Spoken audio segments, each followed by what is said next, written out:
You're listening to Terry Talks, where we discuss all things taboo, uncovering art industry nonsense, grounding you in confidence and leadership to run an arts business with unwavering power and grit.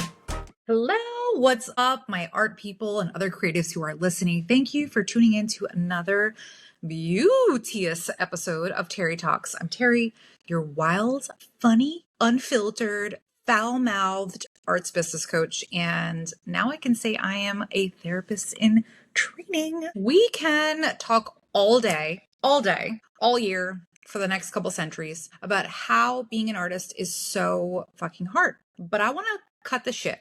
Being new in any career is hard. And the reality of it is that you didn't start making art yesterday.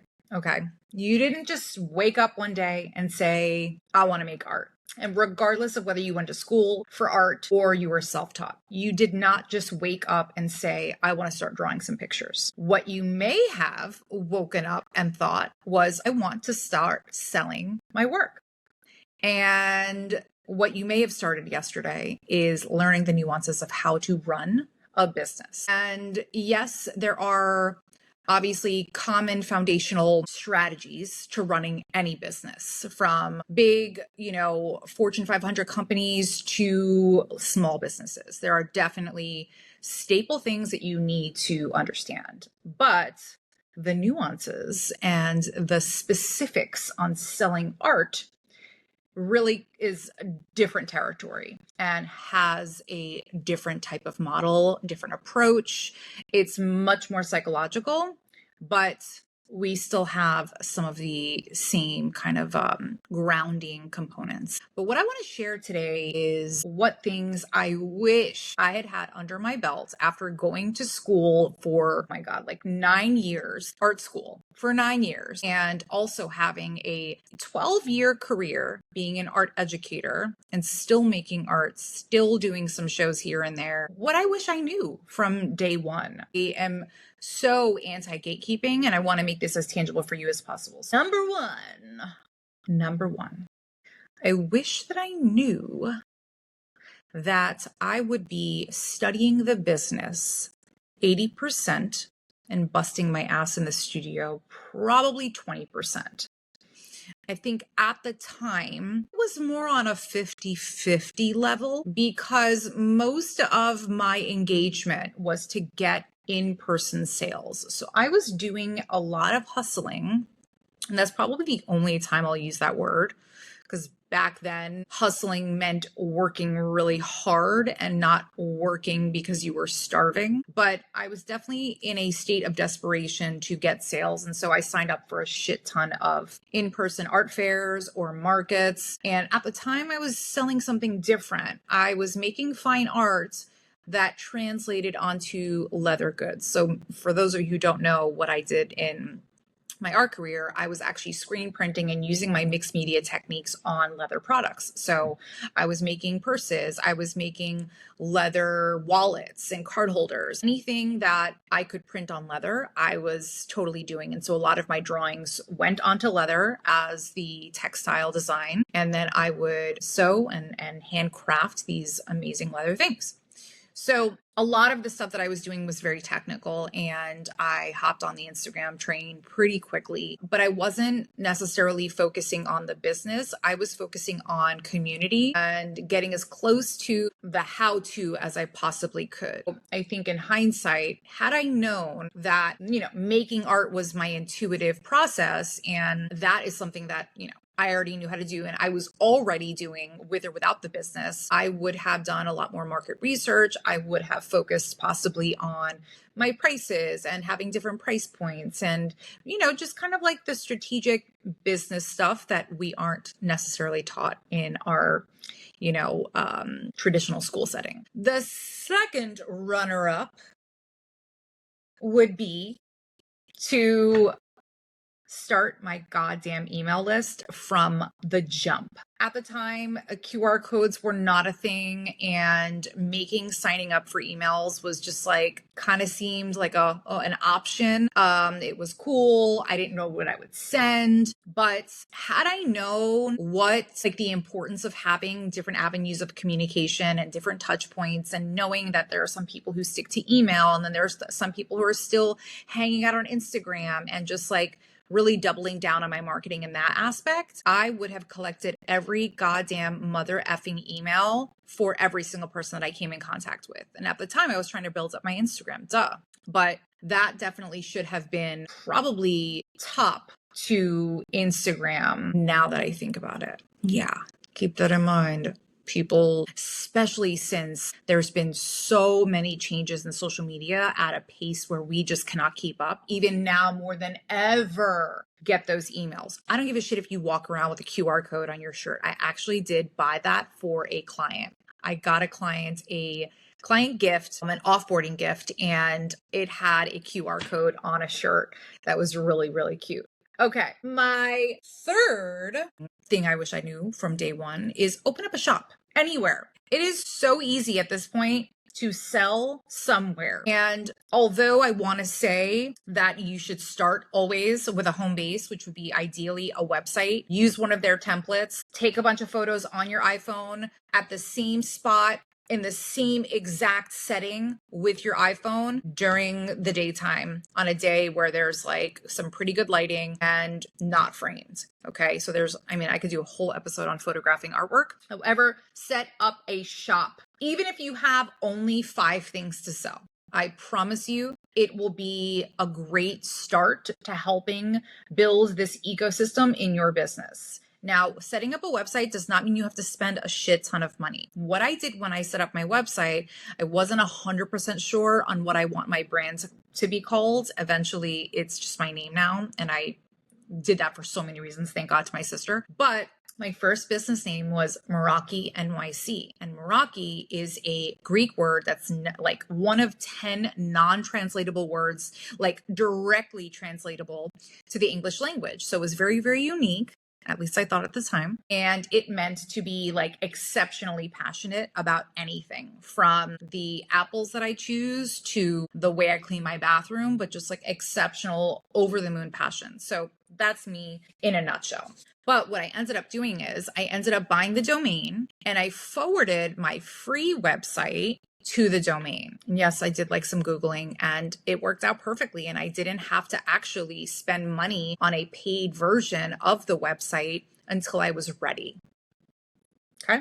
Now, I also started on Etsy even before I had a website, because I was actually selling like product, like goods. And so at the time, Etsy was the shit. Etsy was not inundated with like so many things that were handmade and not handmade the way it is now. So I had jumped on that, and it was like the easiest and quickest way for me to do that. The fourth piece of advice that I wish somebody had told me during my trial and error days, they were fun, actually, was that on my website, I could have easily compartmentalized a portfolio from things that were being bought or things that I could have sold or wanted to sell. So for instance, if I had just had a conversation with a gallery, and at the time I was pitching hardcore for solo shows. So any place that I would go into that I knew might have a gap between shows, whether it was even at a cafe, I hit up all the cafes in Park Slope. I wanted to be able to direct them to a portfolio. I wasn't like gung-ho on selling right away. I just wanted to get my work into public spaces. And so I was like very tunnel vision on that. I wanted to build like amazing big bodies of work. And honestly, that's what I took away from my master's, was like strong body of work, strong messaging, strong big idea that I could express pretty easily to someone else. And I didn't need to like, give them the runaround. So that was actually what I set up originally, was a portfolio. The website was wild. It was just like full. It was so fucking, I wouldn't say messy, but it was very like more is more. It was very much me at the time. And there were like patterns all over. It was wild. However, I did have a really strong portfolio on there. The photos were good, clear, concise, all the titles, all that stuff. But it was very, very much like an elementary beginner website. And that was good enough at the time. It was professional, it was clean, it had all the contact me buttons, but I didn't include a shop on there until much, much later when I actually then ended up connecting the website, owning the name, and all that good stuff. But it is important that whatever your goal is right now, whether it is to apply to a bunch of open calls, then those people would want to go directly to a portfolio. Some applications just want the website. Some applications want a PDF with the images that you're proposing. So it really depends, but it's always great to have a quick home base for people just to kind of like cut to the chase instead of emailing a bunch of like JPEGs or just a bunch of documents. And drum roll number 5, different open calls require different things. Yes, there is only so much you can do with a cut and paste, okay? There's only so much you can do with a cut and paste. When people are looking at these applications, I want to just remind you, they're looking at hundreds of applications, some of these really competitive open calls. And when I say open calls, we're talking residencies, we're talking curation, we're talking group shows, any of those things. They are all going to require a different set of documents. Now, for the most part, an artist bio, a resume, those are cut and paste. But when it comes to their presentation and some of those questions, you always want to be prepared to not only answer the question, but answer it in the most succinct and directly related to whatever the opportunity is. We cannot cut and paste for every single open call. The jurors who are looking at an application for a residency are looking for different key intentions than somebody looking at an application for a group open call, a group show. Okay. And so we really need to be mindful on how much we cut and paste into all the different things that we're applying for. Now, at the time, I was simply applying to open calls for residencies. I wanted to work, and I had gotten this one residency into Saratoga at the Ringling Institute of Art. And it was a printmaking workshop, and I was still printmaking on leather. And this was like a letterpress, and I had gotten into it for free.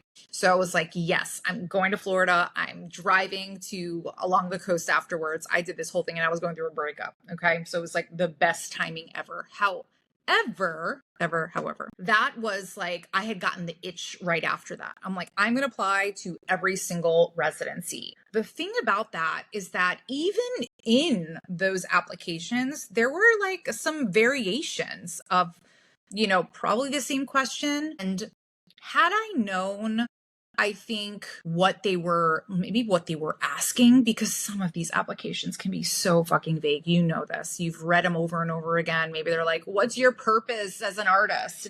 What themes are you working with? Now, for someone who has a traditional education in the art practice, I could pretty easily answer those questions. But for someone who is self-taught, who, maybe didn't have to do 100 artist statements, they might not necessarily have that skill like on automatic. So I highly recommend that you have maybe one VC, one CV that really kind of tells your story in the backgrounds, and not story, but like all of your acquisitions. And so you would want to have your CV, you would want to have your artist bio, and make sure you keep that up to date. So where you went to school, if you didn't go to school, and like your journey, it should not be really any longer than like a nice paragraph. And then you really want to cut and paste the question into a Google Doc, and you want to just like write. But I would go back to that question a million times over and over again. Are you really answering the fucking question? Because that is probably the biggest mistake that artists have. It's a struggle. It's not easy to talk about your art.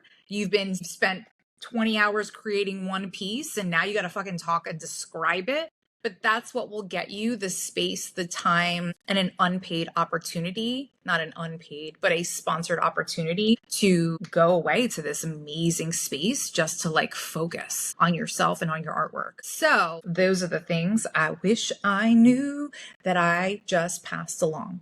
and I'm very happy to do that. If you are looking for way more direction and you want to make being an artist a full-time, long-term, long-haul, financially stable situation for yourself, I encourage you to apply with me, because I have one spot left for 2025. Now that I'm back in school, I am really thinking about the boundaries around my schedule and about how much and how much I want to. So if these 5 things have piqued your interest and you want more tea, you want the nitty gritty, you want more customized support, apply to work with me. There is one spot left for 2025. Now that I'm back in school, I have really doubled down on my schedule and I've created some boundaries around how much I'm able to give, my capacity, because I know already how involved I get with my clients and how much I bring to the table. So applications are open. If you're interested in being a podcast guest and you have an incredible story to share and you want to unlock the gates to your experiences, I would love to hear from you. So all of that information is going to be below in the caption. And if you love today's episode, obviously DM me, subscribe, rate, all the good things. Love you. Until next episode. Thanks for listening to another unfiltered episode of Terry Talks. I've also got some free resources on my website that'll help make your life a lot easier as an artist in business. You can also check out my services or apply to work together. Before you go, don't forget to hit the subscribe button and sign